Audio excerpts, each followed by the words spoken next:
let's touch on the score real quick. 24-7. That's incredible. Okay, just so happy about that. But one of the things was Sherrone Moore said in his press conference last week when he was, he wore his blue collar jacket and he was talking about all the things that they needed to work on. One of the things was that he wanted to get the tight ends involved because at USC, there was only 2 receptions for 5 yards, right? And they made that happen with 8 receptions against Washington for the tight ends, 110 yards and a touchdown. Yeah, I agree. I mean, the tight end usage was very good. And you're right. I mean, you're 100% right. I mean, we did see, what's interesting is third tight end on the roster producing Zach Marshall. Now, I will say Tony Tonelli, Dominic Tonelli did drop the ball. I don't know if you noticed that, but you're right. I mean, the tight end, it's a fair point, Minnie. I think that's actually, I think something we overlooked a little bit on Saturday's postgame, but I agree with you. Sherrone Moore, he said he wanted to do it and they definitely executed, right? So yeah, I think it's a very, on. He laid out exactly what he wanted to attack. Right. I took notes, because that's just what I do. And I'm checking off every single thing he said. Everything. Yeah. Right. And yeah, exactly. And no, it's a fair point. I think it's a good one. So my point, the first thing that stood out to me, Minnie, that I would say is the culture appears to be intact. This was intact. The concern by a lot of the fan base was, is he losing the culture? There were things that some turbulence in the locker room after the USC game into the week. But it appears that the team has rallied. It does appear that the team is let me know if my mic's having issues, guys. But it does appear that the team is in my opinion, a healthy place. I think the boys rallied, and I really loved seeing, to your point,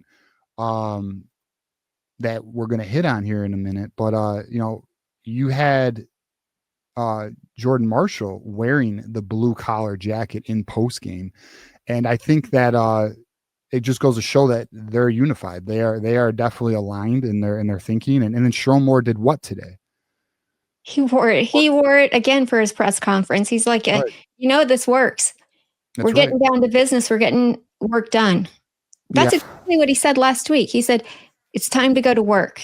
And not only that, what surprised me the most about Saturday's game, I think, is they utilize their backup so well, Michigan. They're second, third, fourth string players, and they were all ready and hungry for it. Right. Yeah, I agree. A lot of youth is playing right now for Michigan. Steve, my arch nemesis, thinks I'm a lot more soft spoken when you're on the show, Minnie. You bring out the nicer side of me, Minnie. Yeah, definitely. No, it's interesting to observe. What is your second item that stood out to you? Well, he also said that we needed to offensively finish the drives. We did not do that at USC, right? Right. Yeah, that was, I don't even want to talk about what it was. But we went 6 for 13 in third down conversions against Washington, which is way better than we did against USC. Yeah, compared to USC was what, 2 for 9? Right. So obviously improvement there. Yeah, I mean, it's good to see it's good to see, again, this is a quality opponent, right? I mean, Michigan played against a team that is borderline top 25.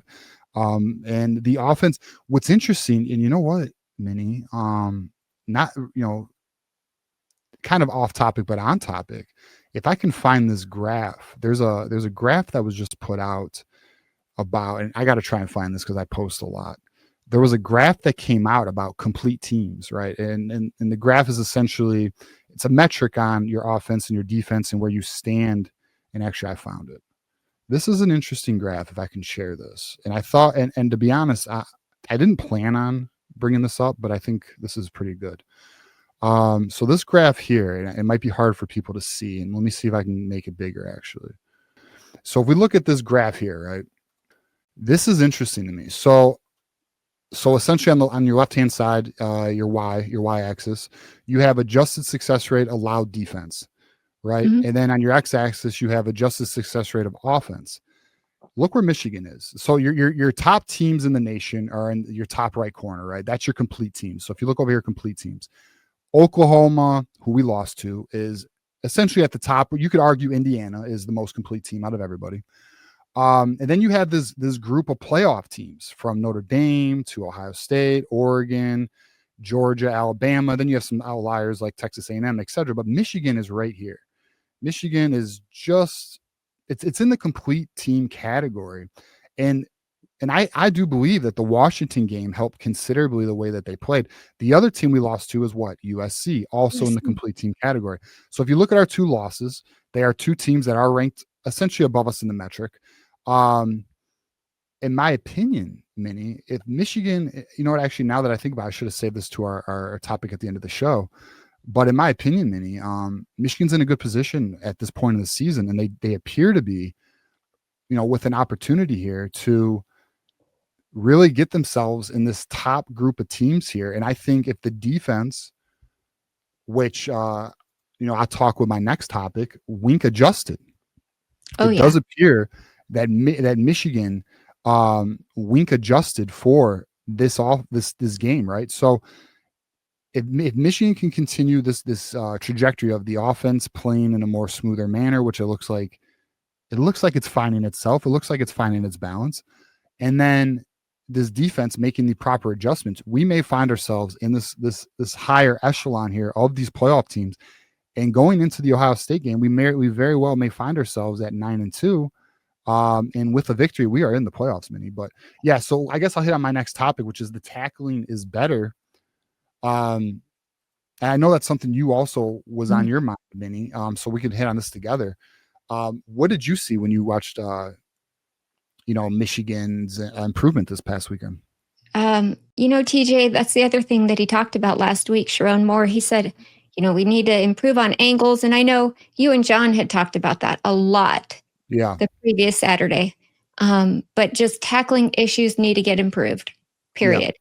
And they reduced the missed tackles. They missed 14 against USC. They only missed 3 against Washington. What a stat, man. Good for you. Hell yeah.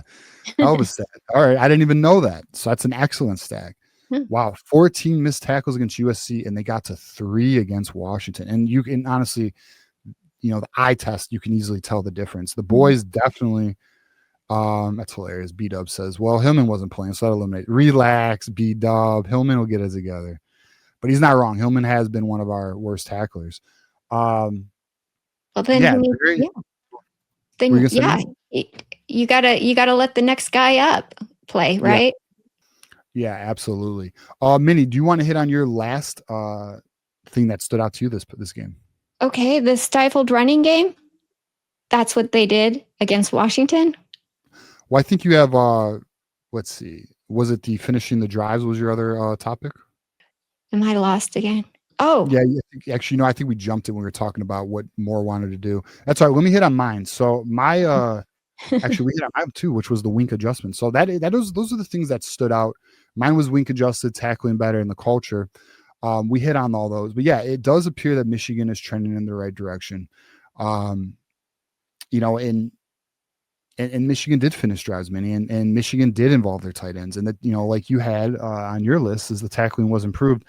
One thing actually, let's do a bonus. Actually, here let's show some love to our community here. If you guys want us to read your super chats at the end of the show or during the show, send us a super chat. We'd greatly appreciate it. We got B-Dub here. I think at the end of the day, the players, no matter what, will play for Sherrone. It's up to the coaches to not fail them, it seems. That's a really good super chat, because the players need to, like we talked about a week ago, Michigan, yes, the coaches need to put them in a position to succeed, but at the same time, the players need to execute. I mean, listen, they know how to tackle. Like, they've been playing football their whole life. They know how to tackle. Like, they have to do the little things on their end, and then the coaches have to make sure that they put them in the best position. And at the end here he goes, it's up to the coaches to not fail them.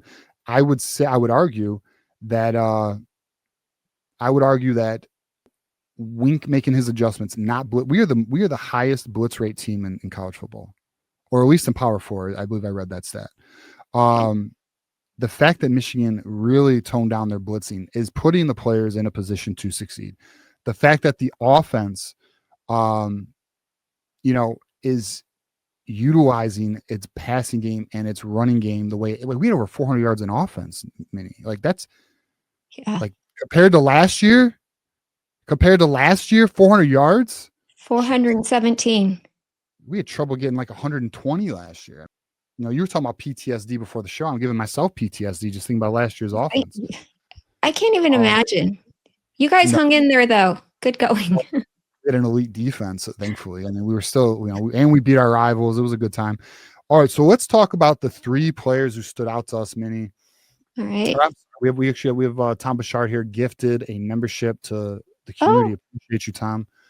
Appreciate you, buddy. Yeah. So, what are the 3 players who stood out to you, Minnie? Give us. Gosh, it's hard to just pick 3. Like I said, there were so many. Like the rules, Minnie. I know. If you were able to pick 10, this wouldn't be as fun. I'm always going to pick Bryce Underwood just because he's fantastic. Some of his throws are incredible. You just look at them and think, how on earth did he make that? Yeah. He makes plays happen. So he was 21 for 27 for 230 yards with 2 touchdowns. What a fantastic stat for a true freshman.